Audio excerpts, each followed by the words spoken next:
Well, the computer already blew up this morning, so I just wasted some time. So now we have to restart. I haven't been here for a couple days. I was lazy, so I'm back now. We're in chapter 33. My brother was on vacation, and then he came back, so then I was watching the dog. See, I'm summing up what I said last time before the computer blew up, but oh well. We're in chapter 33 of Isaiah. Let's start in prayer from Matthew chapter 6, verse 9. After this manner, therefore pray ye, Our Father, which art in heaven, hallowed be thy name. Thy kingdom come, thy will be done, in earth as it is in heaven. Give us this day our daily bread, and forgive us our debts, as we forgive our debtors. And lead us not into temptation, but deliver us from evil. For thine is the kingdom, and the power, and the glory, forever. Amen. Amen. So,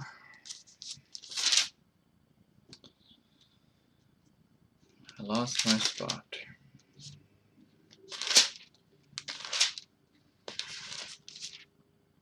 33 we're on. What happened last time? Specifically, I think it's talking about end times. But this could be at that time too, I think. I think at the downfall of empires there's so much deception. There has to be. That's the only way they could get away with it, because verse 4 and 5, really, 5 especially is the key verse there. The vile person, okay, so he's vile. Vile is not a good word you want associated with yourself. The vile person shall be no more called liberal. Now the word liberal had a different... Again, great. Okay, it stopped. Liberal had a different meaning years ago. The true liberal, that's what the founding fathers were in this country.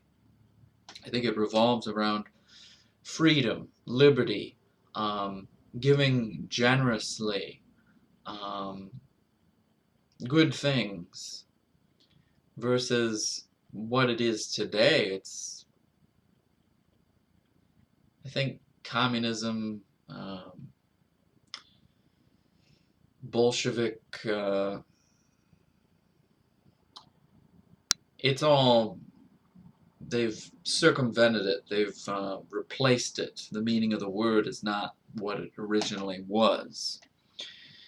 So, and you also figure that out in the second half of that verse, really. The vile person shall be no more called liberal. There's got a vile person, pretty much evil, and now he's not going to be called liberal, nor the churl said to be bountiful. And a churl is, I'm not sure what a churl is, but the opposite of bountiful, maybe a churl is like a cheap person, like stingy, maybe, because bountiful is plentiful. I don't know. So anyway, this verse is kind of the opposite of the Isaiah 5:20 verse, which is the famous verse of evil is good, good is evil. Basically, the meaning of things is replaced. The video I just posted 2 days ago, I talked about that pretty well. I'm not tooting my own horn saying how effective of a speaker I am, but I pretty much presented in that video that concept, how I can't just say what I am anymore, without somebody critiquing me and saying, that's offensive, you know. So then what has been a traditionally recognized thing in my country is now presented in a negative light to basically compromise every single aspect of every single thing in my country. That's what's going on, because this is a satanic takeover of my country. So what does that have to do with the verse? Basically, it's saying that that's not going to work anymore. In the end, these scumbags are going to be defined as scumbags. And people are going to see them for what they really are, the scumbags. People are going to point at them and say, that's a scumbag. There's not going to be any more of this nonsense that, no, he's an artist. What are you talking about? You know, stupidity. There's going to be no more about this. No, it's not going to get away. It's not going to fly. People are going to say, that is a scumbag. Or that is a reasonable human being. Good person or something, People are going to be clearly defined. There's not going to be any more deception, I think. Once Christ is ruling, I think we're finally going to see people for who they really are, because the light is shining on them. You can't escape it once the light gets on you. Then it's like, well, there he is, finally spotted him. Instead of everybody living in darkness, hiding in deception, a lie. So much of that is going on. So that's a very key verse there that we went through last time we were here. I'm sure there were 10 million other things in that chapter, but we're moving on to chapter 33. Promise and warning continued. Verse 1 of chapter 33 of Isaiah. Let's hope my computer doesn't break down again. Woe to thee that spoilest, and thou wast not spoiled, and dealest treacherously. And they dealt not treacherously with thee. When thou shalt cease to spoil, thou shalt be spoiled. And when thou shalt make an end to deal treacherously, they shall deal treacherously with thee. That's fascinating, that verse. Because it's really, the center of it is manipulation of people, really. Think of all these people that have been spoiled with these stimulus checks, or if I had access to welfare. Imagine one day when they don't get any more welfare. What do you think they're going to do then?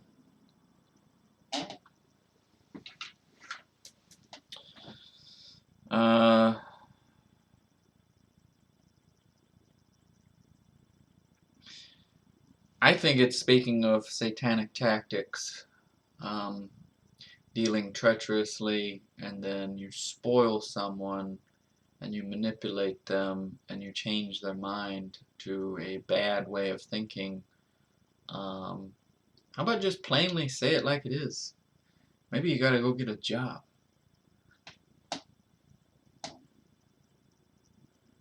Oh Lord.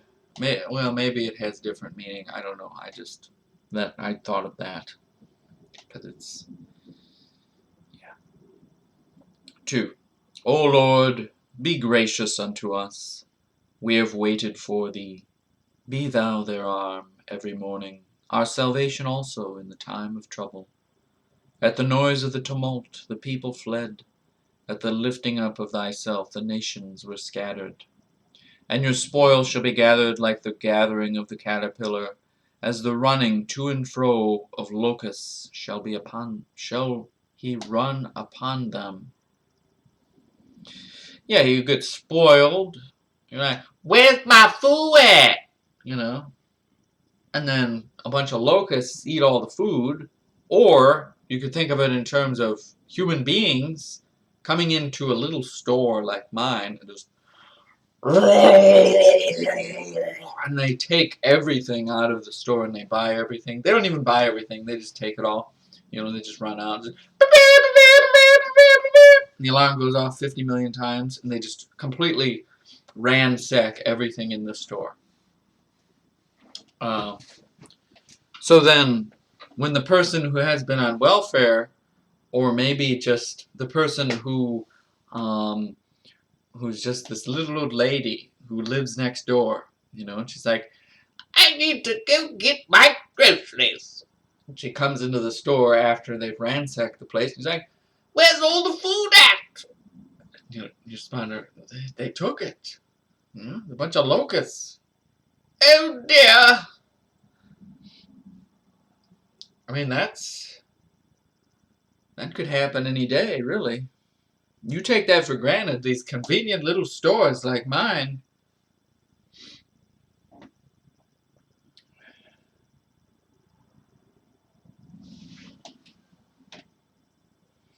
And your spoil shall be gathered like the gathering. Let's go back to verse 2. O Lord, be gracious unto us. We have waited for thee. Be thou their arm every morning, our salvation also in the time of trouble. At the noise of the tumult the people fled. At the lifting up of thyself the nations were scattered. And your spoil shall be gathered like the gathering of the caterpillar. As the running to and fro of locusts shall he run upon them. The Lord is exalted, for he dwelleth on high. He hath filled Zion with judgment and righteousness. And wisdom and knowledge shall be the stability of thy times, and strength of salvation. The fear of the Lord is his treasure. Amen. And wisdom and knowledge shall be the stability of thy times. You should put that on every wall. And strength of salvation. The fear of the Lord is his treasure. Yeah, you should put that everywhere. Remind people of that. This is key. Now these times right now, with these idiots driving out there, I don't see that in my times. My times, people are, like I said, they're, but it sounds like more toward the end when people finally get it that God rules. But I don't know. Behold, their valiant ones shall cry without, the ambassadors of peace shall weep bitterly.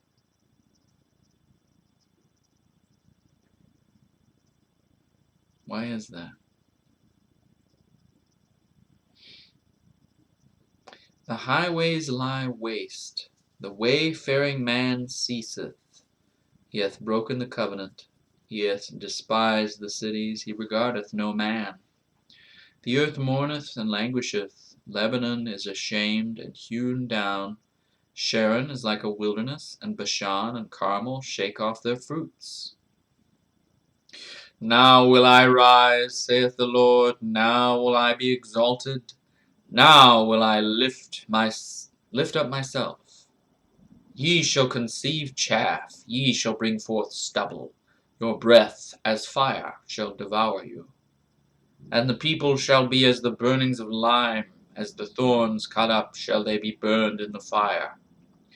Hear, ye that are far off, what I have done, and ye that are near, acknowledge my might.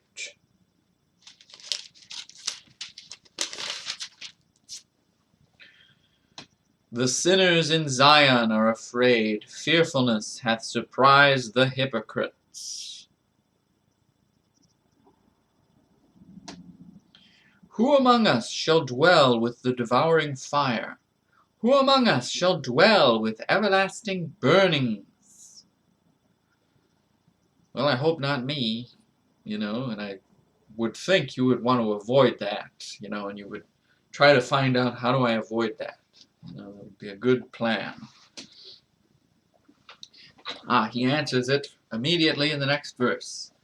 He that walketh righteously, and speaketh uprightly.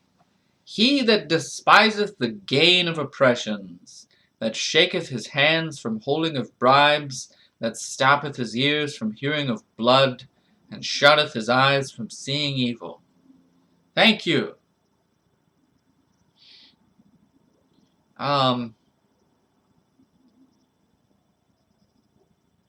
He that despiseth the gain of oppressions, that shaketh his hands from holding of bribes. This is something I was thinking of yesterday, while I was at work. I was like, of all the jobs I could have had in my life, yes, people regard me as this failure because of my occupation, but I think about that, of becoming, like I was thinking of my cousin, how she's probably a millionaire already, Um, I wonder if she feels bad uh, that she participated in arresting and manipulating people.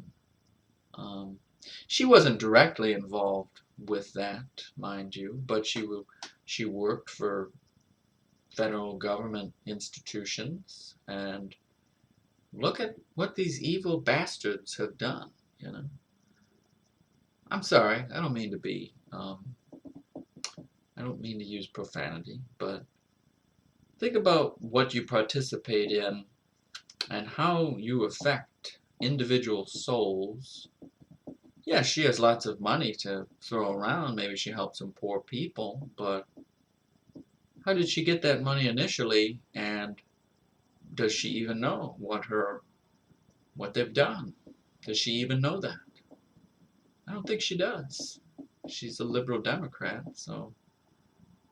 But think about me, if I had gone the same route as her and actually used my college degree and become a police officer, say some thug or something, and I was beating down doors.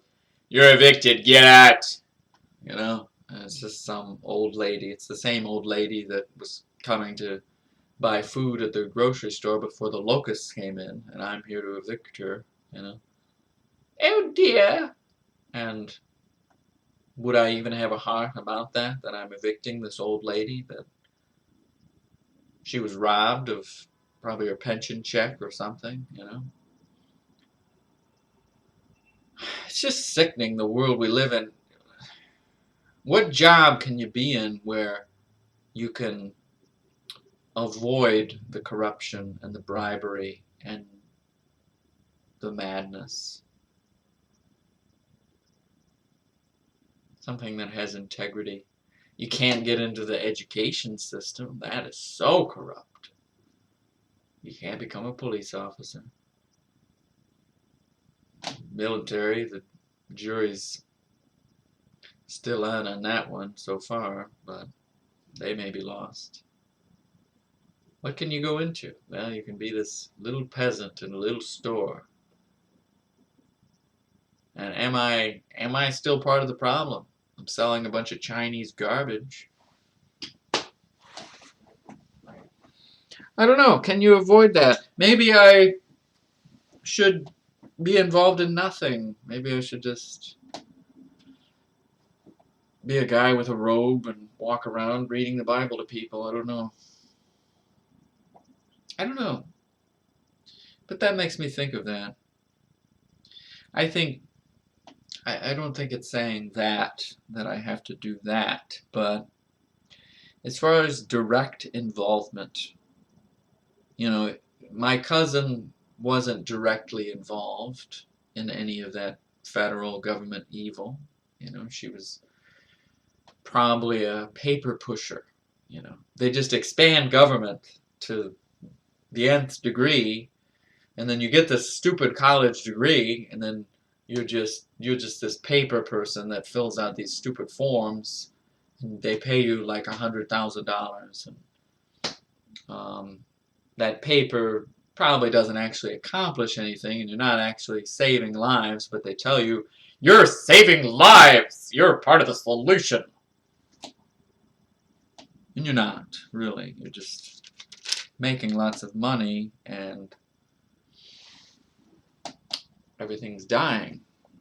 It makes me so mad. But I'm not critiquing my cousin. I don't think she has any direct involvement in that, like I said. But, yeah. I just keep going in circles. I'm sorry. Let's get back to the verse itself. He that walketh righteously. You're walking righteously. Walking with God in righteousness, doing the right thing, obeying Him, loving others. So you're walking righteously and you're speaking uprightly.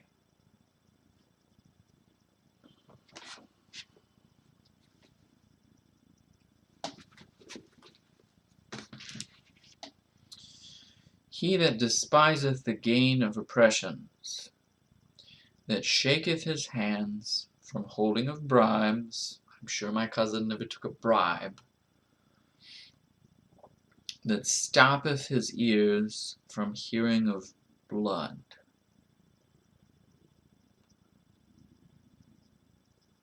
And shutteth his eyes from seeing evil. Those last two lines, you know,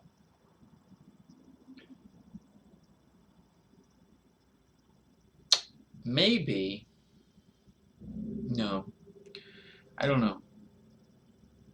I mean, I don't worship violence, but maybe it's saying something about that, like how movies present violence all the time to you, and maybe you're not supposed to hear it or see it.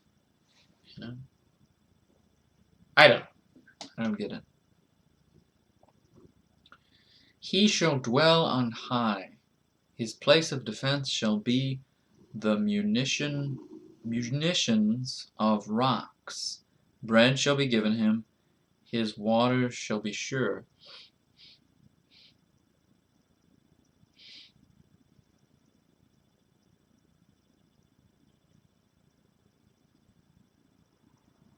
Sorry,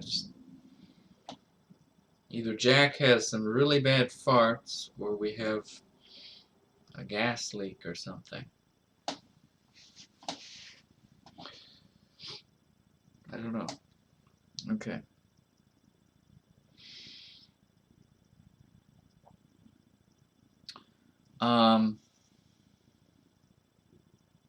He shall dwell on high. His place of defense shall be the munitions of rocks.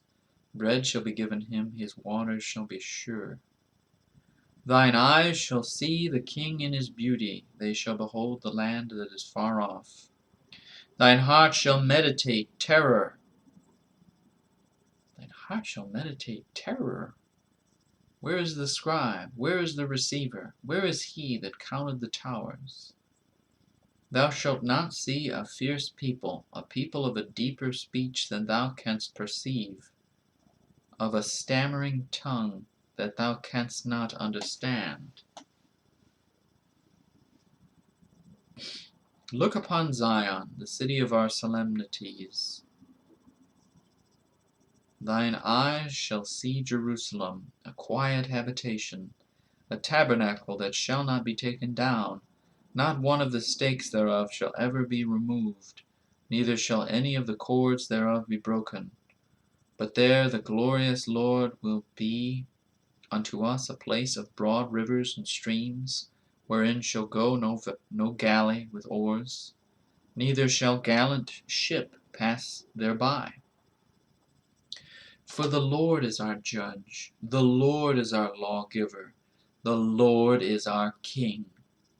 He will save us. Amen. Thy tacklings are loosed.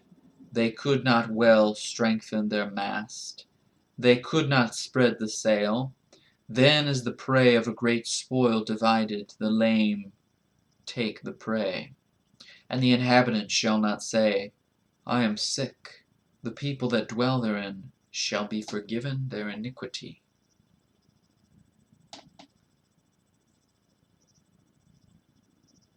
There's so much there.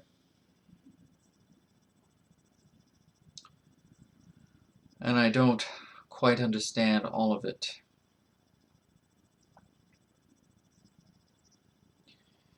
Key verse, obviously, would be 15, which we talked about quite a bit. And if this is,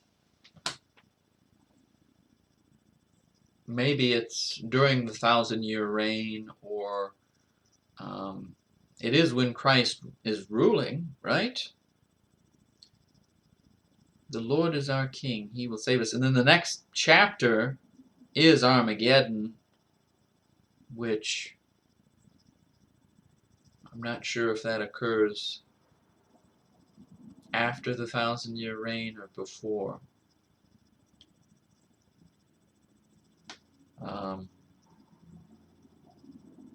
I don't know. Lots of factors there. The point is, walk righteously and speaketh uprightly. And don't take bribes. And that last, I didn't even notice that one. The last line, shutteth his eyes from seeing evil. There's so many people doing that. If you're a liberal Democrat, you are shuttering your eyes from seeing evil. You wake up.